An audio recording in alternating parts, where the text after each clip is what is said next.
E se eu lhe dissesse que você não é este corpo? E se a morte não fosse o fim, mas apenas uma troca de vestimenta? Nesta impressionante palestra, Neville Goddard compartilha experiências tão extraordinárias que desafiam tudo o que aprendemos sobre vida, morte e identidade. Ele relata encontros com pessoas que haviam morrido e não sabiam que estavam mortas. Descreve sua própria saída consciente do corpo. Revela uma visão do chamado corpo divino, um estado glorioso de existência onde toda imperfeição desaparece instantaneamente. Segundo Neville, o céu não é um lugar. O céu é aquilo que você se torna. Prepare-se para ouvir uma das palestras mais profundas, misteriosas e transformadoras já registradas por Neville Goddard. Talvez, ao final deste vídeo, você nunca mais veja a si mesmo da mesma forma. O tema desta noite é o corpo divino. A Bíblia fala de dois corpos, um pertencente a esta era e outro à era vindoura. Ela se refere ao corpo desta era como carne e sangue, e ao corpo da era vindoura como o corpo do espírito. Blake afirmou que o homem não possui um corpo distinto de sua alma. Aquilo que chamamos de corpo é uma porção da alma percebida pelos 5 sentidos, as principais entradas da alma nesta era. De O Casamento do Céu e do Inferno, de William Blake. Compartilharei com vocês esta noite minhas experiências com os dois corpos, e então vocês poderão tirar suas próprias conclusões. A metamorfose é o tema central da Bíblia, a transformação do homem em Deus. Bem, aqui estamos nós, em vestes de carne e osso. Vestes que crescem, se expandem, diminuem e desaparecem. Todos nós chegamos àquele ponto inevitável em que dizemos que elas estão mortas, e se transformam em cinzas, em pó.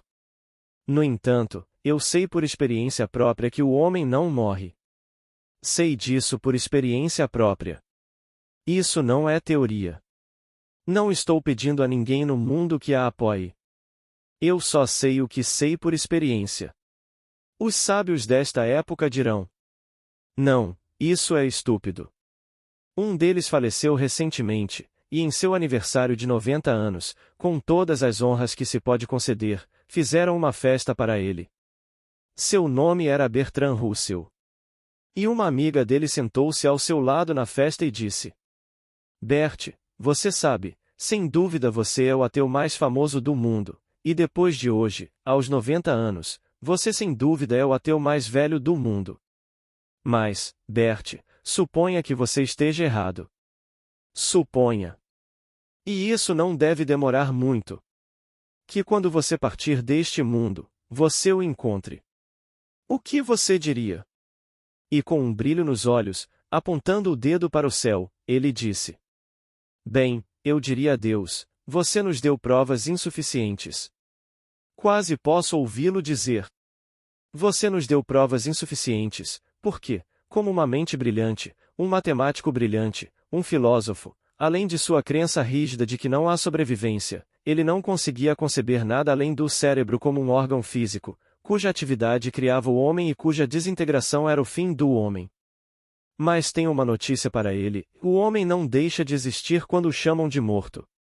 Sei por experiência própria, com aqueles que já partiram, que muitos deles, a maioria, nem sequer têm consciência da transição, nem reconhecem o fato de a terem feito. Então, deixe-me compartilhar com vocês uma experiência disso. Um amigo muito próximo e querido. O nome dele era Jack Butler. Ele era meu secretário. Quando cheguei aqui, no meu 2º ou 3º ano, ele tinha quase 50 anos. Aliás, teria completado em dezembro do ano seguinte, mas faleceu no final de agosto. Mas no dia em que eu estava partindo para Nova York, recebi um telegrama dizendo que Jack havia sido encontrado no chão, que ele sofrerá um ataque cardíaco e estava morto. Então, voltei para Nova York e cuidei do funeral dele. Eu organizei tudo para ele. A irmã dele queria um funeral católico, então fizemos um funeral católico para ele em Haverstraw, Nova York. Fui até lá, cuidei de todos os detalhes e paguei pelo funeral. Minha cunhada. Eu tenho 2. E essa minha cunhada sempre me dizia: sabe, eu gosto de você pessoalmente. Gosto mesmo, Neville. Gosto de você porque você é muito gentil com a minha irmã. Um bom marido e um bom pai. Mas eu não acredito em uma palavra do que você ensina, sabe, porque eu sou cristã no sentido ortodoxo da palavra. Ela era, e ainda é, um pilar da igreja cristã em Summit, Nova Jersey. Mas ela disse: não acredito nessas coisas que vocês ensinam. E tudo bem. Agora, Jack morreu em agosto, e ela sabia disso. Em janeiro do ano seguinte, digamos, quase 6 meses depois, estou completamente acordado, mas não estou neste corpo. Este corpo está na cama, e tenho plena consciência de onde ele está. Encontro minha cunhada em um mundo tão real quanto este. Tão real, exatamente assim, e ela me disse: ainda não acredito no que você ensina, sabe? Eu disse: tudo bem, Al, mas veja o Jack, e ela disse: o que o Jack tem a ver com isso? Eu disse: você não sabe que o Jack morreu? E ela me disse: o Jack morreu? Antes que ela pudesse dizer mais alguma coisa, Jack me perguntou: quem está morto? Eu respondi: Jack, você não está morto, mas você morreu, sabia? Ah, disse ele, você é boba. Eu não estou morto, mas eu morri. Al reconheceu que ele havia morrido, pois sabia que eu tinha voltado da Califórnia e pago pelo funeral, cuidando de tudo. Eu disse a Jack: dei a você um funeral católico lindo e maravilhoso, Jack, em Avestral, onde você estava. E seu corpo foi sepultado. A essa altura, já deve estar todo decomposto naquele pedacinho de terra. Se ainda não se decompôs, logo se decomporá e virará pó. E aqui está você, solidamente real. Eu disse a Jack: venha aqui, Jack. Ele veio. Coloquei a mão em sua coxa e a apertei. Era solidamente real, pois era a coxa de Jack antes de morrer. Jack aparentava ter uns 20 ou 22 anos. Agora, eis um homem que morreu aos 50, nunca usou óculos, nunca teve dentadura, faltavam-lhe alguns dentes, naturalmente. Alguns estavam faltando. Mas eis um homem que conseguia olhar-se no espelho, ver o reflexo do seu rosto e não perceber que algo lhe tinha acontecido. Ele esteve morto durante 6 meses e não teve consciência da transição. Não sabia de nada. Minha cunhada, Al, sabia que ele tinha ido embora e, no dia seguinte, Al não se lembrava da experiência, assim como 99% das pessoas hoje em dia não se lembram dessas experiências, mas Al mudou a partir daquele momento. Ela passou a ter sede de aprender cada vez mais sobre Deus. Ela se desapegou, por assim dizer, daquele conceito ortodoxo, mas Jack não. Ele não sabia. E Bertrand Russell, aos 97 anos quando morreu. Usando óculos, dentadura e todos os dispositivos que um homem daquela idade precisa para funcionar aqui, olharia no espelho e veria um jovem Russell. Um jovem Bert na casa dos 20 anos, e não reconheceria o fato de que ele havia partido desta vida. Veja bem, a sabedoria deste mundo é loucura aos olhos de Deus, e neste nosso mundo, nós nos consideramos tão sábios. Ele disse: visto que, na sabedoria de Deus, este mundo não o conheceu por meio da sabedoria humana, aprove a Deus salvar os que creem por meio da loucura que ensinamos. Então, eu os encontro repetidas vezes, e eles não têm a menor ideia. Sabe por quê? Porque o mundo é assim, e você deixa este mundo e é instantaneamente restaurado em um corpo novo. Inexplicavelmente novo. Em um mundo terreno como este, em um ambiente mais adequado para a obra que ainda será realizada em você por aquele que a iniciou. Seu Pai começou essa obra em você. Ele está transformando você à sua imagem. Ele não completará a obra até que ele faça de você a si mesmo. Portanto, você é Deus Pai. Aquele que começou a boa obra em vocês, vai completá-la até o dia de Cristo Jesus. Filipenses 1 versículo 6. Jesus Cristo é a imagem do Deus invisível. Você está destinado a ser Jesus Cristo, mas até o dia em que ele se revelar em você como Deus Pai, você estará em um mundo como este, fazendo o que faz aqui. Pode ser um tipo de trabalho completamente diferente, mas é um mundo terreno. Você sofre lá como sofre aqui. Você passa por todas as experiências que tem aqui. E posso lhe dizer: você morre lá também. Você chega à idade em que morre lá e é restaurado à vida em um mundo como este, em corpos como estes, só que o corpo é quase novo. Não de bebê ou criança. Novo, sempre por volta dos 20, 22, 23 anos de idade. É mais ou menos nessa época que você o adquire. Agora, é um mistério. Como diabos isso funciona? Bem, deixe-me compartilhar outra experiência para ver como funciona. 15 anos atrás, em Beverly Hills, eu dormia na minha cama quando, de repente, me vi vendo uma cama que não deveria ver da posição em que estava. Ali estava eu, observando o interior de um hotel luxuoso, e, no entanto, da minha cama, ninguém no quarto conseguia ver nada além das 4 paredes e dos objetos nelas. A cômoda, os pequenos objetos sobre a cômoda. Nada do que eu estava descrevendo era visível. Eu estava vendo o interior de um hotel maravilhoso. Estava olhando para uma suíte de quartos magnífica. A consciência segue a visão, e eu entro naquele quarto, meu corpo está na cama, eu sei exatamente onde estou. Minha esposa está dividindo a cama comigo, é uma cama de casal. Entrei naquele quarto e voltei para o meu corpo na cama. Fiz isso, talvez, uma dúzia de vezes.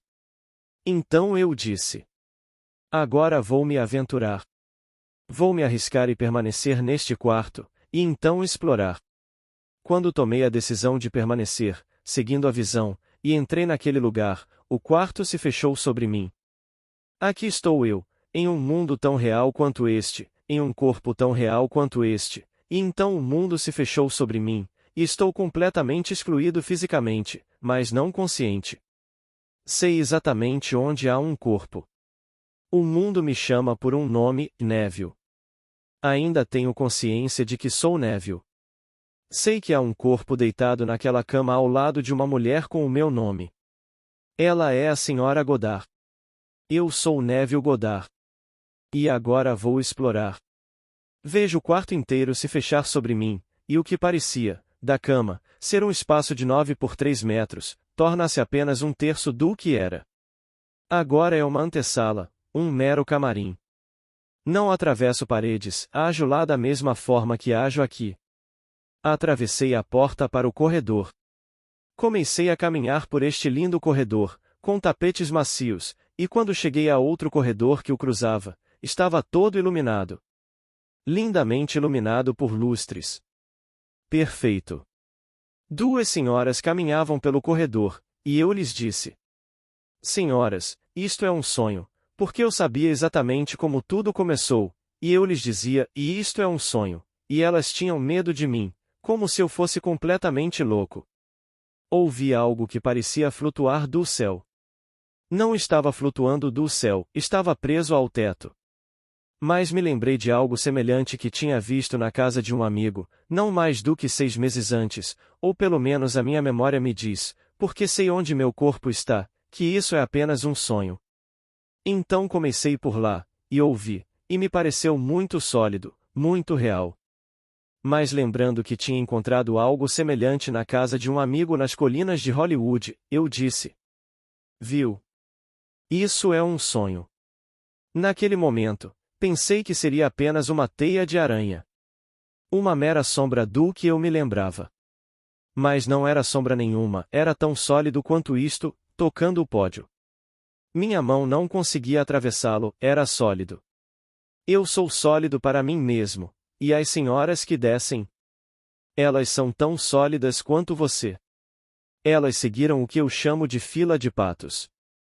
Uma se colocou na frente da outra, e elas se aproximaram o máximo possível daquela parede, porque estavam com medo de mim, e apressaram o passo, continuando em direção ao final do corredor. E então, antes de desaparecerem, olharam para trás para ver se aquela coisa ainda estava no corredor falando com elas.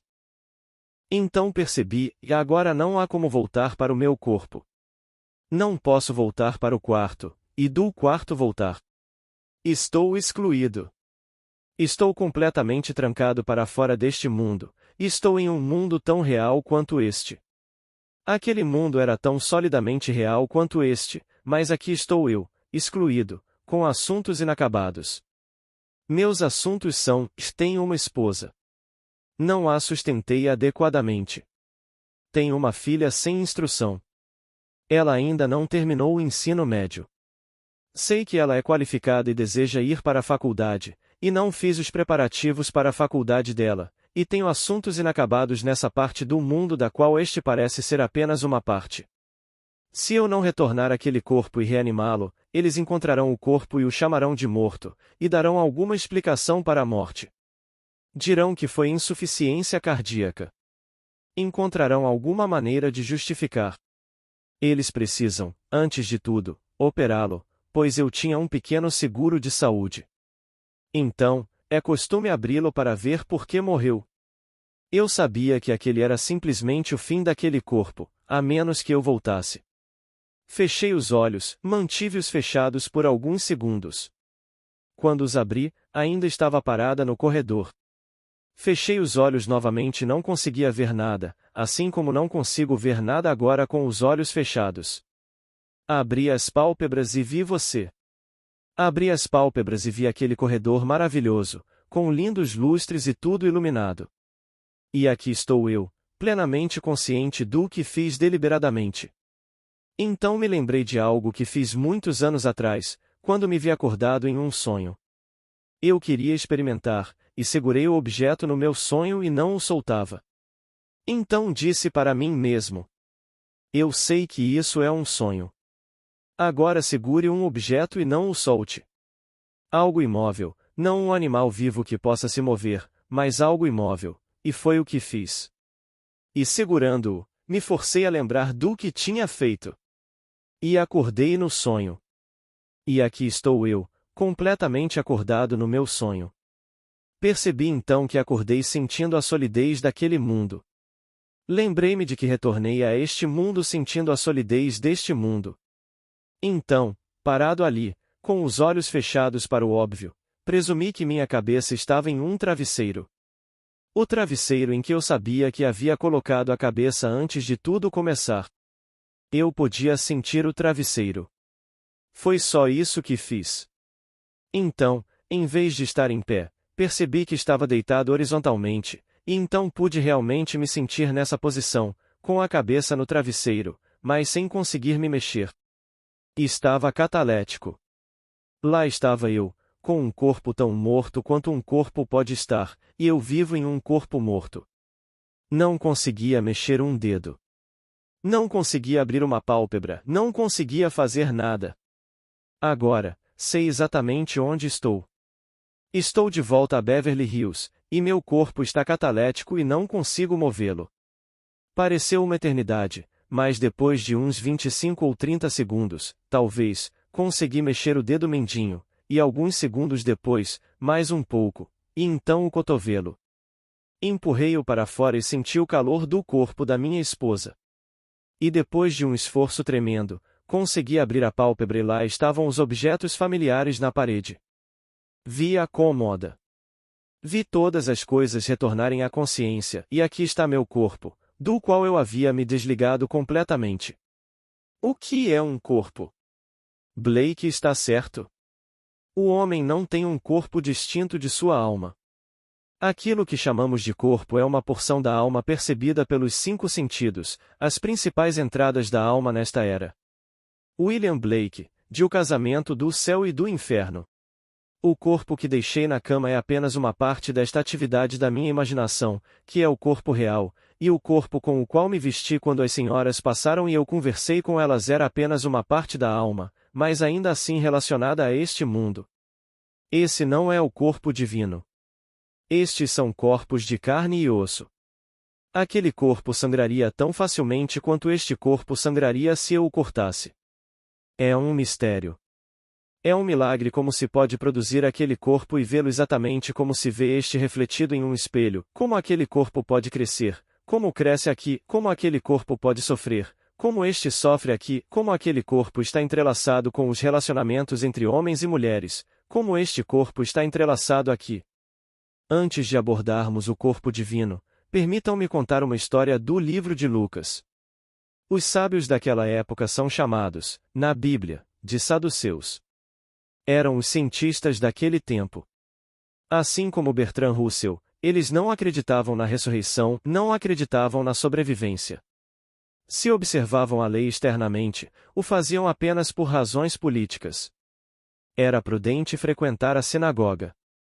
Era prudente, para fins comerciais, ser visto como um homem santo que cumpria as leis de Moisés, portanto, eles obedeciam à lei externa, observavam a lei alimentar e todas essas coisas. Mas não acreditavam na ressurreição. Então, eles se voltaram para a figura central das Escrituras e lhe disseram: Mestre, Moisés disse na lei que se um homem se casasse e morresse sem deixar descendentes, e tivesse um irmão, este deveria casar-se com a viúva e gerar descendência para o irmão. Ora, havia 7 irmãos, e o primeiro casou-se e morreu sem deixar descendentes. O segundo casou-se com ela e morreu sem deixar descendentes, e o terceiro, e assim por diante, todos se casaram. Os 7 casaram-se com ela. Todos morreram sem deixar descendentes, e então a viúva morreu. Agora, de quem ela é esposa na ressurreição?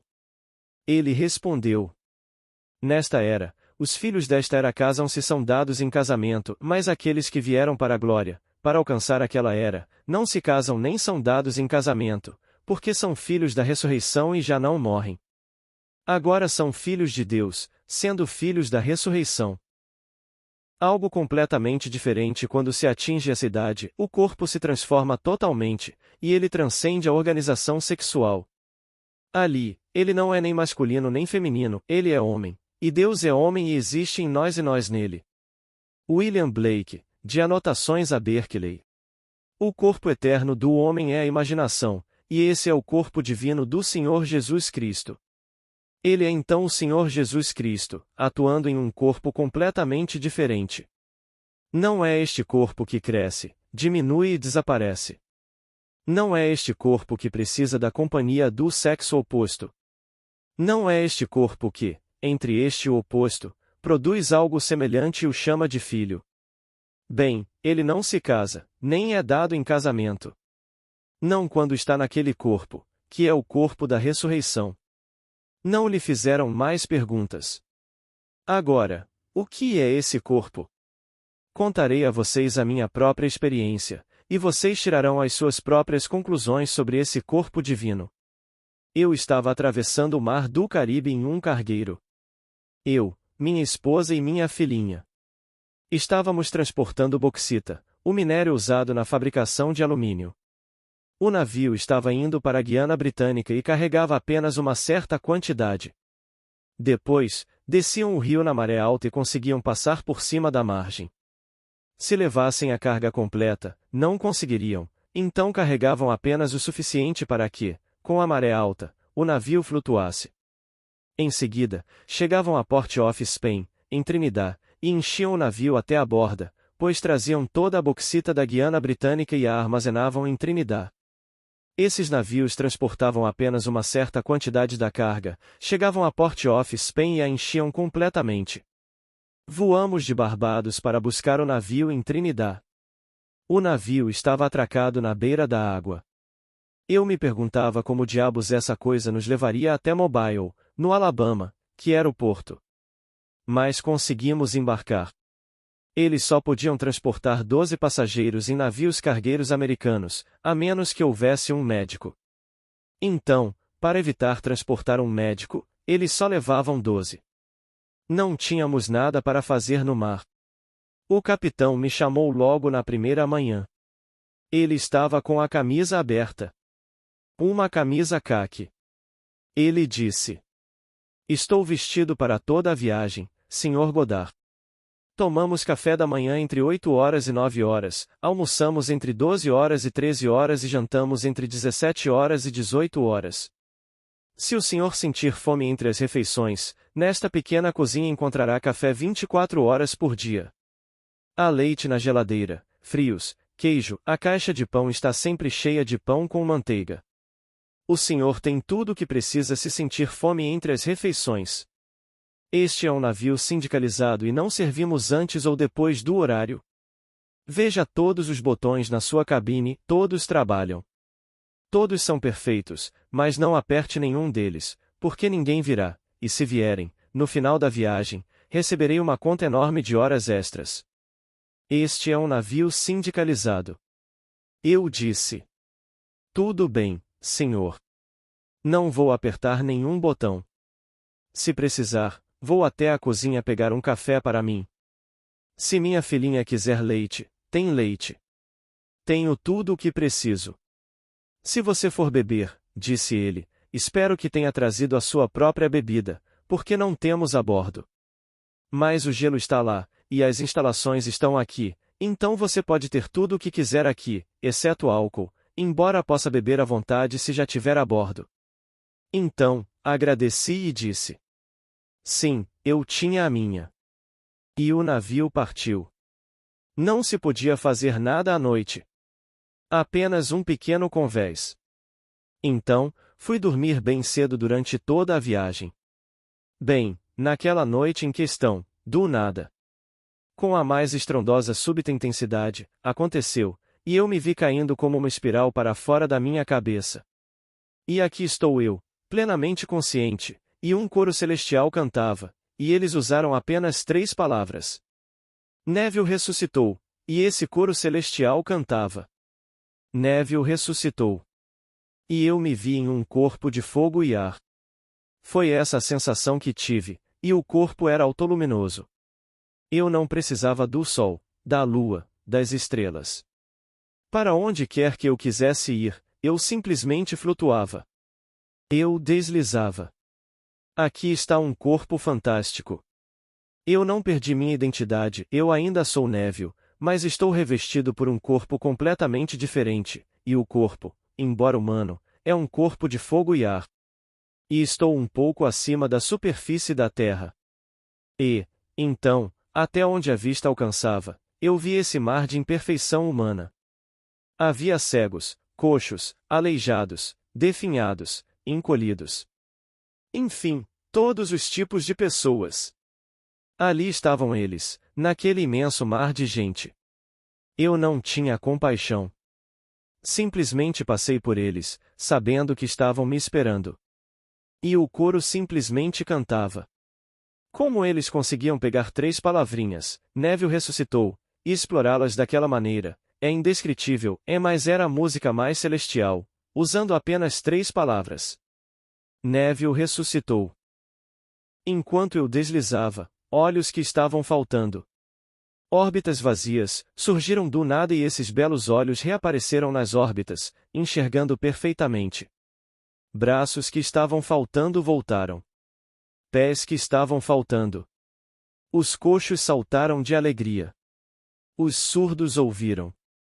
Tudo neste mundo se tornou perfeito enquanto eu passava. Esse é o corpo divino.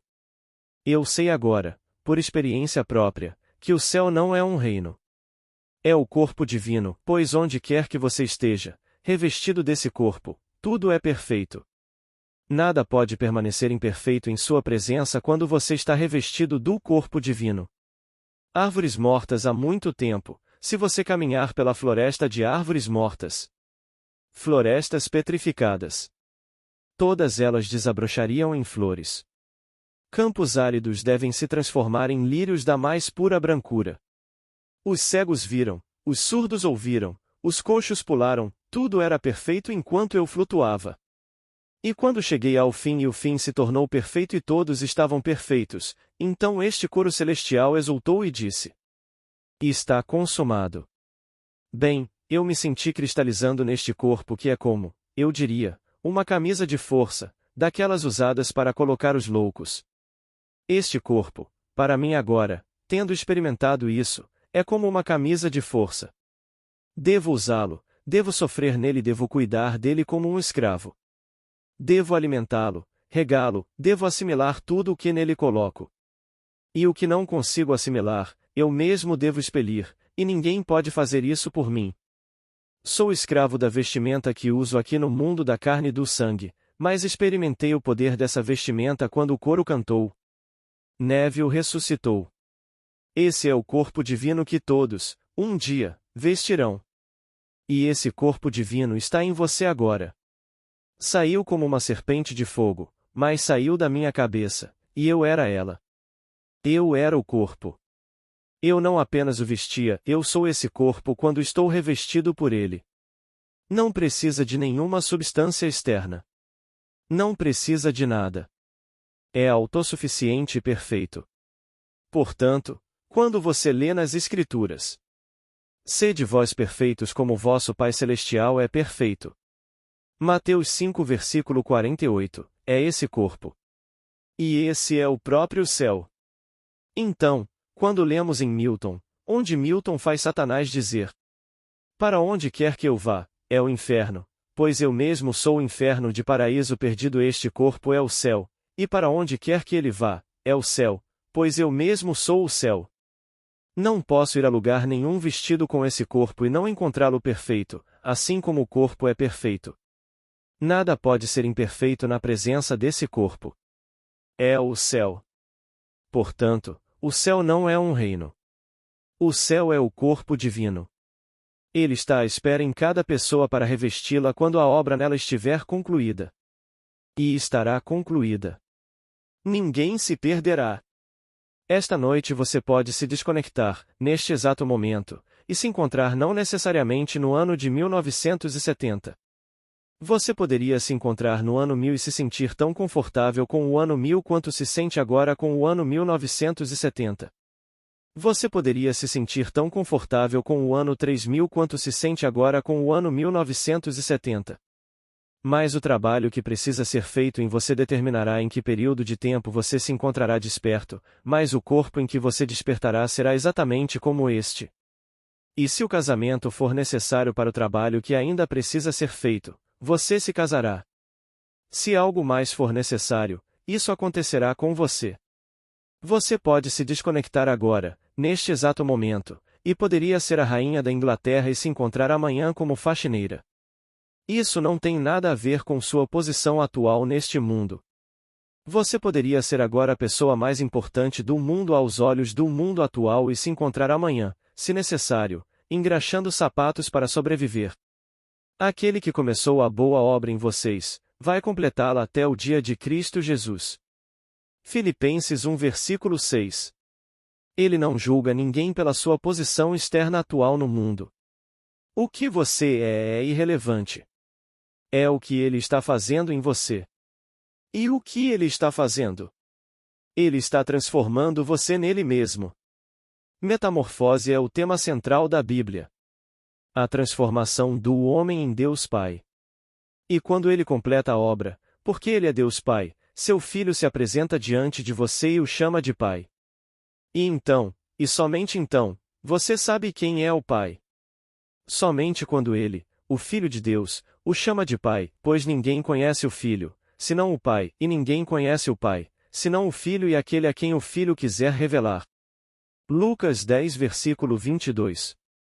Portanto, quando o Filho revela e você é desvelado na presença do Filho, você é Deus Pai. Esse é o fim, o clímax, o propósito de tudo. Portanto, não julguem ninguém superficialmente. Não julguem ninguém pela sua posição neste mundo, pois vocês não sabem quão perto ele está da revelação do propósito de Deus, que é revelá-lo como ele mesmo. O propósito de Deus é dar a si mesmo ao homem, de fato e literalmente, para que, quando a obra estiver concluída, você seja Deus Pai e vista o corpo do Senhor Jesus Cristo. E esse corpo. Eu não posso dizer a ninguém o que é vestir o corpo do Senhor Jesus Cristo. O corpo divino. É perfeito. E posso lhes dizer, quando caminhei por este mar de imperfeição humana, eu não os curei parando para lhes pedir nada. Eu não levantei um dedo em compaixão. Onde estou, tudo deve ser perfeito. Se são cegos, não podem permanecer cegos. Se são mudos, não podem permanecer mudos. Se são paralíticos, não podem permanecer paralíticos. Não importa o que sejam, devem ser perfeitos na presença do corpo que é perfeito, e tudo se torna perfeito. Isso é o céu. Portanto, o céu não é um reino. O céu é o corpo divino do Senhor Jesus, e todos serão salvos ao serem incorporados a esse corpo. É isso que quero dizer com corpo divino. Se, neste mundo, você precisa se sentir importante. Tudo bem, sinta-se importante. É muito melhor do que se sentir insignificante. Se neste mundo você se adaptou a um modo de vida e precisa ter uma certa renda, adapte-se. Não pense por um instante que a pobreza o aproxima de Deus. Não pense por um instante que a riqueza o aproxima de Deus. Nenhuma dessas coisas indica a proximidade do fim da obra que está sendo realizada em você. Você não pode julgar por nenhuma imagem externa o quão perto está da revelação da obra, mas quando a obra for revelada, você será Jesus Cristo. Você será o corpo divino do Senhor, e este é o grande mistério que você encontra nas Escrituras quando o experimenta. Não posso contar a ninguém a emoção que o aguarda, reservada para ele até o dia em que experimentar as Escrituras. Quando você realmente, literalmente, experimenta as Escrituras, percebe que é o único livro verdadeiro do mundo. Não se baseia em teoria. É pura realidade. E o dia chegará, você o experimentará. Então, por trás das máscaras que usamos agora, essas vestes de carne e osso, as vestes masculinas e femininas e todos os seus filhos, masculinos e femininos, mas na ressurreição estamos acima da organização do sexo. Não precisamos de nenhum sexo dividido em dois para criar. Criamos sendo o corpo divino. E quando criamos, é automático e perfeito. Tudo é perfeito. Agora, tirem suas próprias conclusões. Será possível que homens que partem deste mundo sem terem ressuscitado, vestidos com seus corpos destroçados, sejam reunidos e esperem que alguém que estava desaparecido passe por perto para colocá-los em um novo corpo? Minha mãe, quando morreu aos 61 anos, aparentava ter uns 90. Ela morreu atormentada por um câncer. Deu à luz 12 filhos. 9 meninos e uma menina sobreviveram, e um menino e uma menina morreram ao nascer. E minha querida mãe. E ela era absolutamente preciosa. Uma mãe maravilhosa. Aos 61 anos, aparentava ter uns 90, uma criatura magra, pequena, frágil. Mamãe sempre foi rechonchuda, loira, de olhos azuis. Uma pessoa preciosa. Nos últimos 2 anos de sua vida, ela foi acometida por um câncer. Devastada pelo câncer, e sentia dores constantes. A dor era visível em seu corpo. No dia em que ela morreu, eu estava sentado em meu lugar em Nova York, e ela apareceu diante de mim, uma jovem de 20 anos. Minha mãe gostava muito de flores. Ela tinha um jardim lindo. Tinha 2 jardineiros que sempre faziam o que ela mandava. Eu a via de manhã. Ela não chamava de guarda-chuva, chamava de sombrinha. Pegando sua sombrinha, dando ordens aos 2 jovens jardineiros. Como podar, como fazer, o que fazer. No jardim, ela estava sempre com os 2 jardineiros, dizendo-lhes o que fazer. Ela apareceu diante de mim, sob um caramanchão de flores. Tinha uma escova na mão, penteando seus longos e belos cabelos loiros. Ela era muito, muito loira. Tinha olhos azuis claríssimos. E lá estava ela, penteando os cabelos, e me pareceu uma jovem de 20 anos. Minha mãe morreu em 1941, eu nasci em 1905. Então, vocês podem ver o quanto eu era mais velha do que a garota que apareceu diante de mim, e ainda assim, lá estava minha mãe. Ela parecia uma jovem de 20 anos, mas não falou comigo. Eu falei com ela, ela olhou para mim e sorriu. Sentei-me imediatamente e escrevi para minha irmã, Daphne, contando-lhe o que acabará de vivenciar, na esperança de que significasse. Parecia além dos sonhos mais ousados que um homem pudesse almejar. Que algo tivesse acontecido e que minha mãe tivesse sido libertada naquele instante.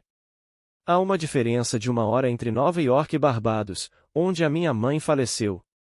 E nesse intervalo de 1 hora, a minha irmã escreveu-me a dizer que a minha mãe tinha falecido e indicou-me a hora exata. Veja bem, a guerra estava acontecendo. Não havia aviões voando para Barbados, e era preciso esperar por um navio ocasional, e eles censuravam todos os telegramas. Tudo era censurado. Então Daphne escreveu e colocou a carta no correio normal, então eu só a recebi 8 dias depois. 8 ou 10 dias, e ela descreveu toda a passagem da minha mãe.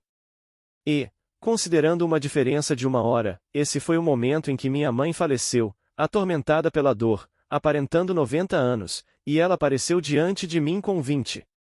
A mesma coisa aconteceu com meu pai. Ele morreu aos 85 anos. E aqui estava meu pai, jovem, maravilhoso e bonito. Ele era um homem alto, forte e robusto. Um homem da minha cor de pele.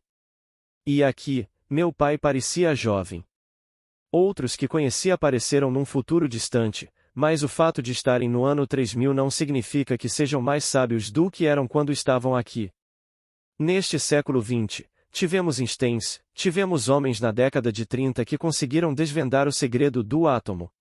E, no entanto, no século XX, eles são tão tolos quanto eram no ano 1. São tão estúpidos quanto eram naquela época. Em todo o mundo, somos 3,5 bilhões de pessoas, e há aqueles que não sabem como se abrigar da chuva. E este é o século XX. Eles são tão tolos quanto antes. Não pensem por um segundo que estamos avançando para uma compreensão maravilhosa e progressiva. Não. Em meio à estupidez, vocês encontram Einsteins, vocês encontram isso, vocês encontram aquilo. Então, para se encontrar esta noite, caso parta deste mundo, no ano 3000, não há poder transformador na morte. O importante é que Ele está realizando a obra em você, e Ele é Deus Pai. E quando Ele completa a obra que se propôs a fazer, você se torna Deus Pai. E então, toda a sabedoria é sua, e não é a sabedoria do homem, pois a sabedoria do homem é loucura aos olhos de Deus. 1 Coríntios 3 versículo 19. É a sabedoria de Deus. E o que é a sabedoria de Deus? A Bíblia define a sabedoria de Deus como Cristo, no primeiro capítulo de 1 Coríntios, versículo 24. Cristo é o poder de Deus e a sabedoria de Deus. Portanto, você se encontra na posse do poder e da sabedoria de Deus. Você não precisa de nenhuma sabedoria humana, quando a obra estiver completa em você. E posso lhes dizer, o mundo inteiro não desfará o que o Pai fez em vocês. Ele não voltará atrás até que complete a obra. Ele disse: Não voltarei atrás até que tenha executado e cumprido os desígnios da minha mente. Nos últimos dias vocês entenderão isso perfeitamente. Jeremias 30 versículo 24. E os últimos dias são simplesmente quando ele se revelar em vocês como ele mesmo. Então, é isso que quero dizer com o corpo divino. É um corpo real. Tudo o que posso dizer é simplesmente a coisa mais gloriosa e luminosa que você já conheceu. É algo que você é. Você é o próprio corpo. Em vez de apenas vesti-lo, você é o corpo divino. Seu eu imortal, seu eu eterno. E onde quer que você esteja, há perfeição. Portanto, você poderia ir direto para o inferno, e o inferno deixaria de existir. Você transformaria o inferno instantaneamente na harmonia que é o céu, e se você não estiver revestido desse corpo, pode ir para o céu e transformá-lo no inferno que você é. Portanto, este é o corpo divino que reside dentro de cada um, e um dia estaremos despertos nele, e o coro celestial também cantará seus louvores. Quando contei a história no meu pequeno livro chamado A Busca, fui persuadido por um querido amigo a não narrá-la em primeira pessoa, pois as pessoas me achariam arrogante e considerariam uma blasfêmia, então a contei em terceira pessoa. Eu não deveria ter dado ouvidos a ele, mas contei em terceira pessoa. Contei dizendo que eles disseram: Ele ressuscitou. Eles não disseram: Ele ressuscitou, disseram: Neville ressuscitou. Quando afirmei na história que sabia intuitivamente que se referiam a mim, eu não precisava saber intuitivamente. Eles estavam me chamando pelo nome. Eu sabia que era eu quem havia ressuscitado. Eu sabia que era eu quem eles cantavam e que eu era quem veste o corpo do Senhor ressuscitado, e que eu era aquele cuja presença transformava os doentes, os aleijados, os moribundos, os mudos em estados perfeitos, e certamente mais uma vez no mundo terreno, assim como neste, para continuar a obra que deve ser feita neles. Portanto, compartilhei com vocês minha experiência pessoal a respeito do corpo divino. E minhas experiências com este corpo indicando o corpo físico são como um corpo dentro de um corpo dentro de um corpo, porque isso aconteceu na cama em Beverly Hills, e ainda assim eu estava vestida com um corpo exatamente como este, igualmente limitado, igualmente frágil. Felizmente, lembrei-me do que fiz uma vez através da sensação de retornar e, assim, com assuntos inacabados, com uma esposa ainda não sustentada e uma filha ainda não totalmente educada, eu sabia que tinha que retornar ou deveria retornar. Então, peguei a sensação que experimentei uma vez e senti o travesseiro e retornei através da sensação àquele corpo, para encontrá-lo catalético. Para descobrir que eu não conseguia movê-lo, e depois de um tempo consegui movê-lo, e depois um pouco mais e então ele voltou ao estado normal. Então, eu sei que é como corpos dentro de corpos, que você parece emanar deles neste mundo terrestre, até aquele corpo, que é o corpo imortal. E ele não precisa de nada além de si mesmo. E, revestido disso, você é o próprio céu. Você é o Senhor Jesus Cristo. Agora, vamos entrar no silêncio. Alguma pergunta? Uma senhora na plateia, pelo que o senhor disse. Percebi que o Pai não tem o conceito de tempo como conhecemos. Então, minha pergunta é: o Senhor comentou que alguém morreria agora e acordaria no ano 3000. Poderia explicar essa diferença temporal? Neville. Certo, minha querida. O mundo acabou, mas o homem não quer acreditar. O livro de Eclesiastes é possivelmente o livro mais discutido e o mais importante, talvez, entre os 66 livros da Bíblia. Em Eclesiastes, lemos: não há nada de novo debaixo do sol. Acaso se diz: eis que é novo? Eu lhes digo que já existiu nos séculos passados, e nós não temos memória das coisas que já existiram, nem entre os que virão depois nós temos memória das coisas que hão de vir. Eclesiastes 1 versículo 9, 11. Então, como nos é dito neste livro? Há tempo de nascer e tempo de morrer. Tempo de chorar e tempo de rir. E Deus pôs a eternidade no coração do homem, sem que este possa compreender inteiramente o que Deus fez desde o princípio até o fim. Eclesiastes 3 versículo 2, 4, 11. É como uma peça de teatro, e você pode ser inserido em qualquer parte da peça e achar tudo perfeitamente natural, pois você não será inserido em um estado artificial. Você já estará ensaiado no papel que irá interpretar. Um amigo muito querido meu, que nasceu e foi criado católico romano. Ele, seu pai, sua mãe e seu irmão moravam numa área muito pequena em Iowa.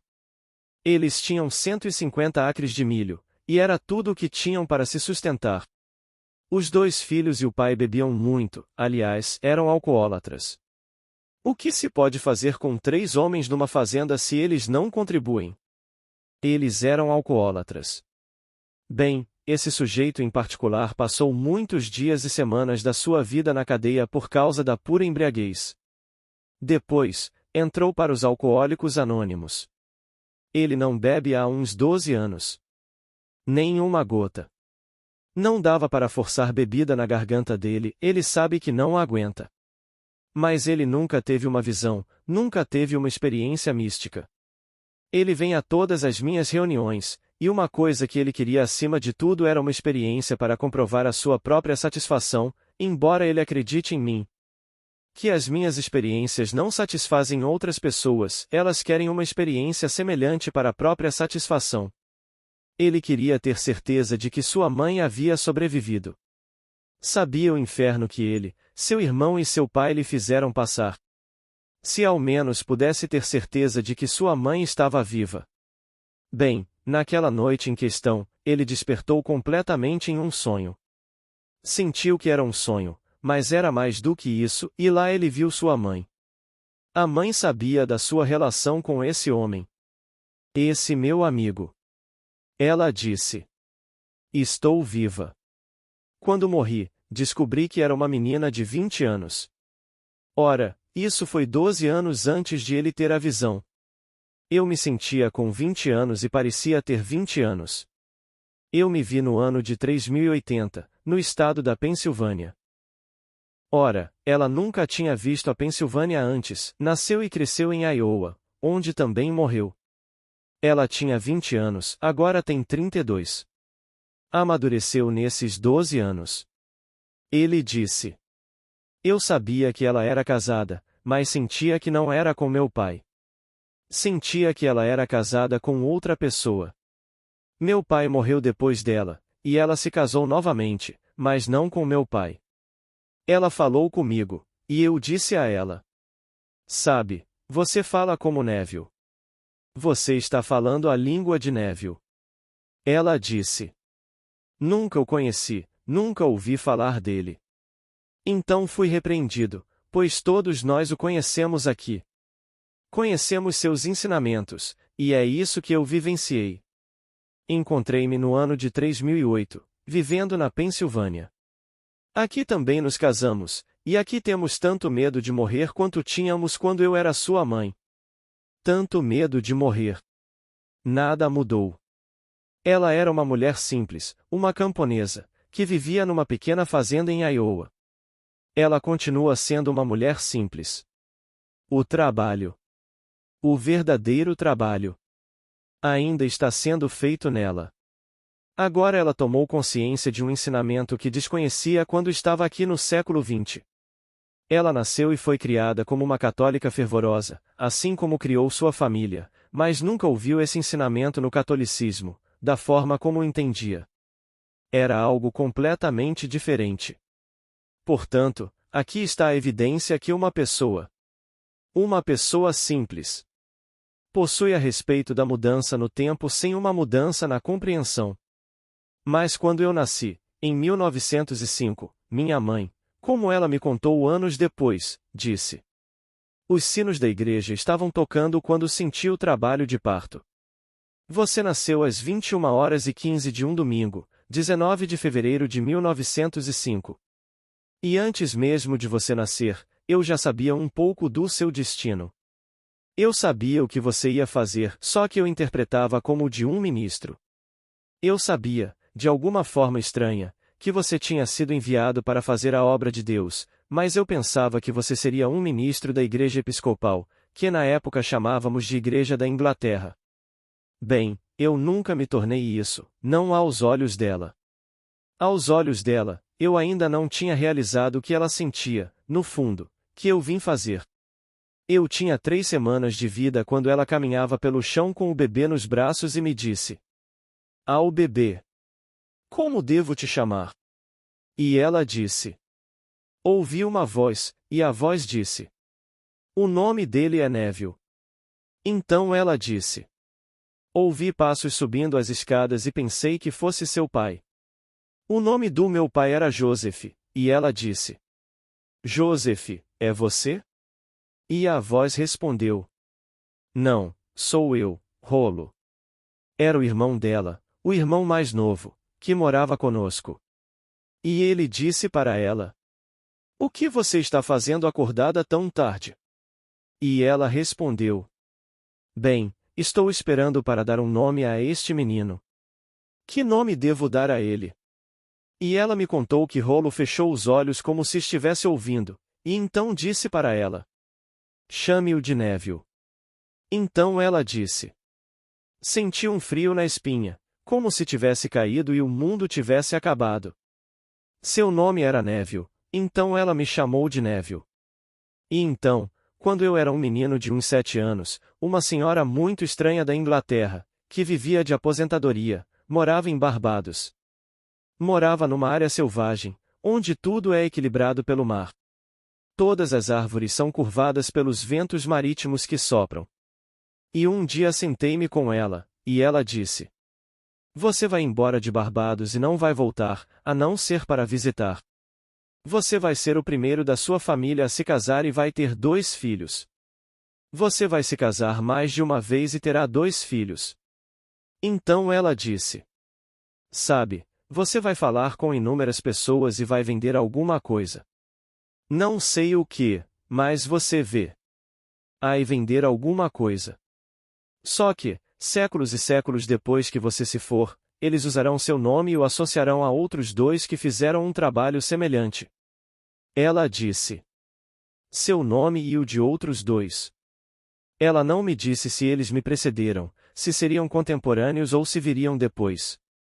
Mas ela me disse que, incontáveis anos depois que eu me for e as gerações futuras também, séculos depois, eles falarão do trabalho que Neville fez. E eu sei que estive na presença do Senhor ressuscitado. Ele me enviou para fazer exatamente o que estou fazendo e para compartilhar minhas experiências pessoais a respeito da obra de Deus.